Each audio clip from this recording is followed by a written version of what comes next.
빛을 따라서.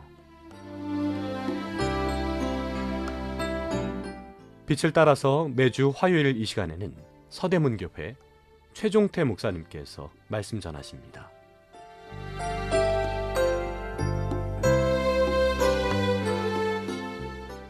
애청자 여러분, 안녕하십니까?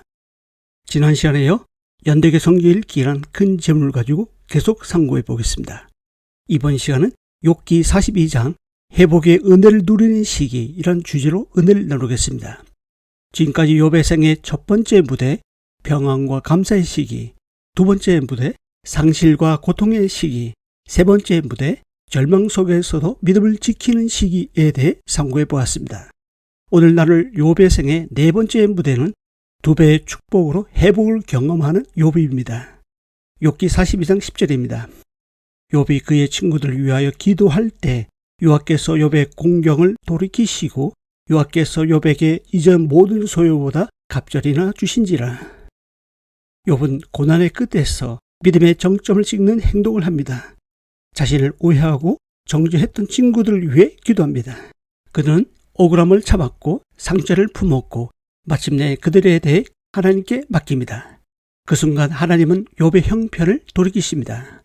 그리고 이전보다 갑절의 축복을 주십니다. 결국 하나님은 끝에서 다시 시작하시는 분이십니다.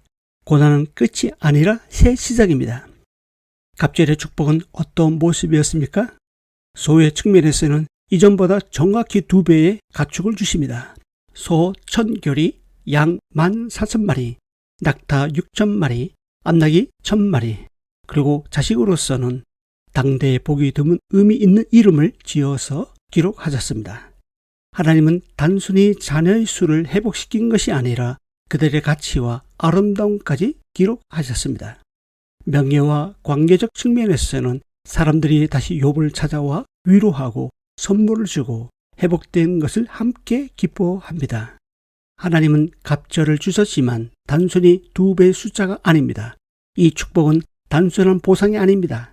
이것은 하나님이 여전히 욥의 삶을 붙들고 계셨다는 증거이며 고난이 끝이 아니라 은혜의 새 시작이 될 수 있음을 보여주는 증거입니다. 욥의 회복은 그가 완벽했기 때문이 아니라 하나님을 신뢰했기 때문에 주어진 선물이었습니다.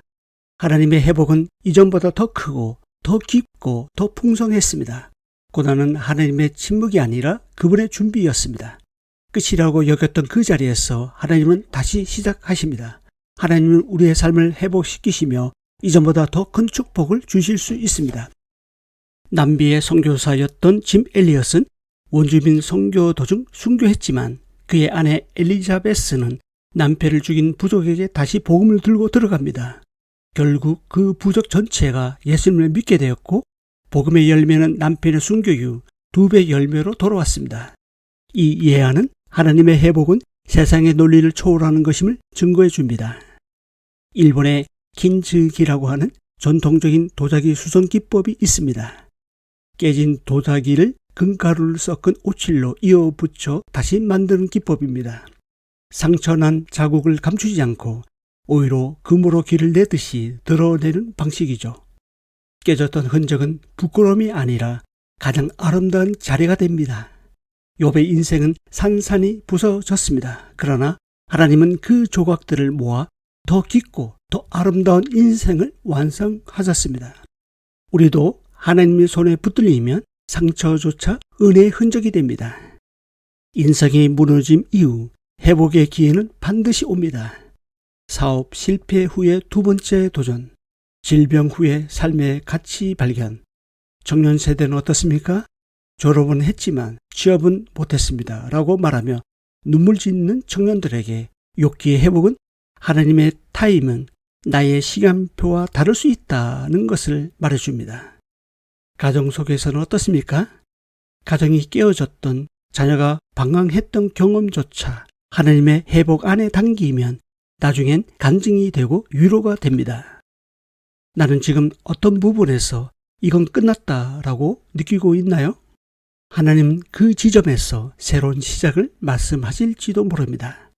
하나님 내게 회복의 은혜를 주신다면 나는 그 은혜를 더 겸손하고 더 따뜻하게 사용할 준비가 되어 있나요? 나는 하나님께 회복의 시기를 맡기고 있습니까? 아니면 내가 정한 시간표대로 응답을 요구하고 있지는 않으신가요? 욥은 고난의 끝자락에서 하나님께서 정하신 회복의 시기를 기다리면서 그분의 뜻을 신뢰했습니다. 그 결과 하나님은 욥의 고난을 끝내시고 그의 소유를 갑절로 회복시켜 주셨습니다. 이처럼 하나님은 우리의 삶에서도 회복의 시기를 정하시고 그때에 맞춰 은혜를 베풀어 주십니다. 회복을 경험한 후 우리는 이전과 같은 삶으로 돌아가려고 하지는 않습니까? 아니면 욥처럼 더 깊어진 믿음과 감사로 살아가려 하십니까? 욥은 회복을 경험한 후 이전으로 돌아가지 않고 더 깊어진 믿음과 감사로 살아갔습니다. 회복의 과정 속에서 나는 어디쯤에 있습니까? 지금 내 인생은 고난의 한가운데 있나요? 회복을 기대해야 하는 자리에 있나요? 나는 고난이 끝난 뒤 이전보다 더 깊어진 신앙을 기대하고 있나요? 혹시 회복을 물질이나 상황의 개선으로만 좁게 생각하고 있지는 않나요? 과거의 아픔을 잊어버리는 것이 아니라 하나님의 은혜로 다시 해석할 수 있는 능력을 구하고 있습니까? 하나님의 회복은 이전보다 더 풍성하다는 이 말씀을 내 인생의 고백으로 바꾸어 말해본다면 나는 이렇게 말할 수 있을 것입니다. 주님, 저는 무너졌지만 주님은 다시 세우시는 분이십니다. 저는 잃었지만 주님은 더 아름답게 세우시는 분이십니다. 아멘. 이러한 회복의 은혜를 우리도 간증하고 흘러보내야 하겠습니다. 욥은 회복된 후에도 자신의 고난을 잊지 않았고 친구들을 위해 기도하며 더 겸손하게 살아갔습니다. 이는 우리가 회복의 은혜를 경험한 후 그 은혜를 간증하고 다른 이들에게 나눠야 함을 보여줍니다. 욥은 자신의 회복을 통해 하나님의 선하심과 신실하심을 증거하였습니다. 이처럼 하나님은 우리의 삶을 회복시키시고 그 은혜를 통해 다른 이들을 축복하기를 원하십니다. 우리가 그 은혜를 흘려보내는 삶을 살아갈 때 하나님께서는 우리의 삶을 더 풍성하게 하실 것입니다. 우리는 하나님께서 주신 은혜를 자랑하지 않고 겸손하게 그 은혜를 나눠야 합니다. 겸손한 마음은 하나님의 뜻을 이루는 데 중요한 역할을 합니다. 우리의 회복은 아직 끝나지 않았습니다. 하나님은 우리의 마지막 장도 아름답게 쓰실 것입니다. 고난은 나를 깨뜨렸지만 하나님은 그 위에 새로운 삶을 지으십니다. 하나님은 상처 위에 은혜를 심으시고 무너진 자리에서 다시 시작하십니다. 이 방송을 듣고 계신 애청자 여러분, 지금 여러분은 욥기 42장의 회복을 누리고 계신가요? 42장은 다시 세우심의 은혜를 경험하는 시기입니다. 상처 위에 은혜가 피어나고 무너졌던 삶이 다시 일어서는 축복을 경험하고 계신가요? 그렇다면 이제는 그 은혜를 간증하고 흘러보낼 시간입니다. 욥은 회복된 후에도 자신의 고난을 잊지 않았고 다른 이들 위해 기도하며 더 겸손하게 살았습니다. 우리 또한 회복의 은혜를 누리면서 한 주를 보내시길 바랍니다. 다음 시간에 이어서 말씀드리겠습니다. 감사합니다. 빛을 따라서 지금까지 서대문교회 최종태 목사님께서 말씀 전하셨습니다.